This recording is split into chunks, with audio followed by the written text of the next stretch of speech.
sinasabi ni President Marcos, hindi namin ni-recognize ang ICC. Kasi hindi natin membro. Hindi kami nagko-cooperate sa ICC. Anong ginawang rason ni Pangulong Bongbong Marcos? Interpol! Bullshit! Interpol! Ako! Naging chief PNP ako!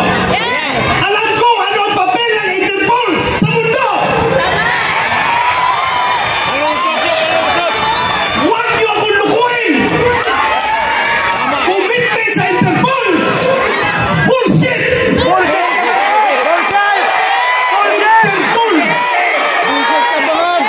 Presidente ka! Presidente ka ng Pilipinas!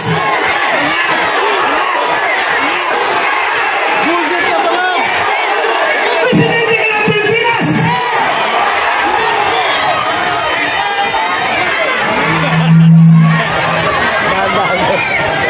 Presidente ka ng Pilipinas! Magpaprisoner ka sa Interpol? Ha?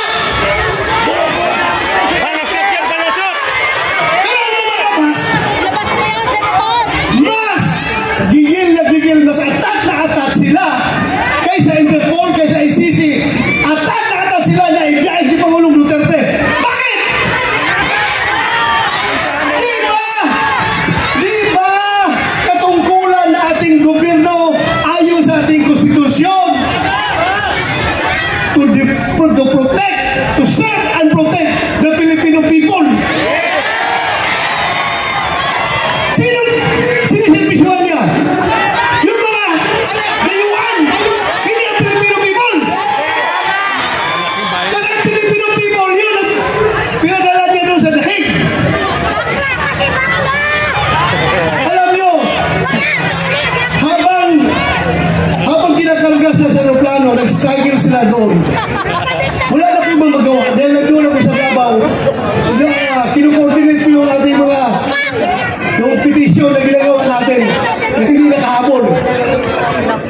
Hindi ako sumama sa Hong Kong dahil sa gabi na yon, alas 3 sa madaling araw dapat ang biyahe ko papunta Hong Kong. Pero merong nag-leak sa akin na informasyon. Hindi pa rin tulog ang Diyos. Nagsabi na, sabihan mo sila na may warrant na si President Duterte at si Bato. Uhulihin sila pagbalik nila dito galing sa Hong Kong. So tinawagan ko si Bimbo Vitrandia. Sabi ko, sir, meron ng warrant. Hindi na ko habol dyan. Asikasuhin ko na lang yung petition natin dito. Petition for certiorari and prohibition. Kinordinate ko yung ating mga abogado. Sila tornitor yun. Pero nung kinarga na siya, wala na kung ano bang gagawin ko. Alam nung nagawa ko? Naghanap ako ng tao na kakilala yung piloto ng aeroplano. Pinasabihan ko yung piloto, sabihan mo, pag gawin na yan, ibiyahe na si Pangulong Duterte. He will go down in history as the pilot na naghatid sa pinakamabait, pinakamahal na Pangulo doon sa dahig. So sabi ko, meron nagkukomunikate sa amin dalawa. Sabihan mo, pagdalahin niya si Pangulong Duterte doon, mananagot siya sa taong bayan. Mananagot siya. Yes.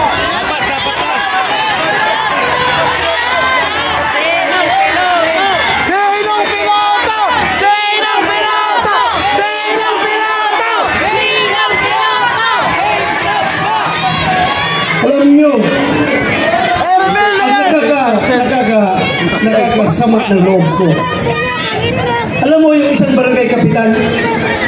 Isang barangay kapitan, maliit na barangay. Kausapin mo, Kap, anong tingin mo dito? Tama ba ito? Hindi. Sabi ng kapitan sa'yo, sir, ikaw naman, sir. Pareho tayong lalaki. Hindi pwede yan, sir. Hindi talaga. So may isang salita. Pero may nakausap ako isang presidente.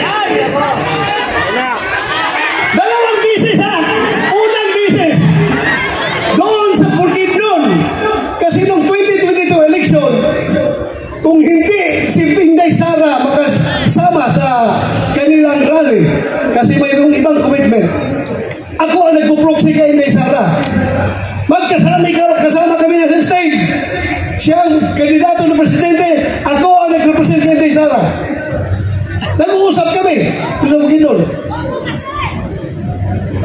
Alam mo, sabi sa akin, hindi siya papayag na makialam ang ICC sa ating bansa.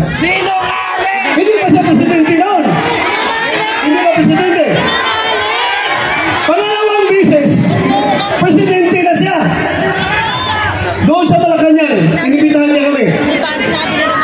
Tinanong ko siya, ano ba itong stand nyo, Mr. President? Babago-bago. Iba yung sinasabi mo, tapos yung mga tao mo, iba ang sinasabi. Ano ba talaga?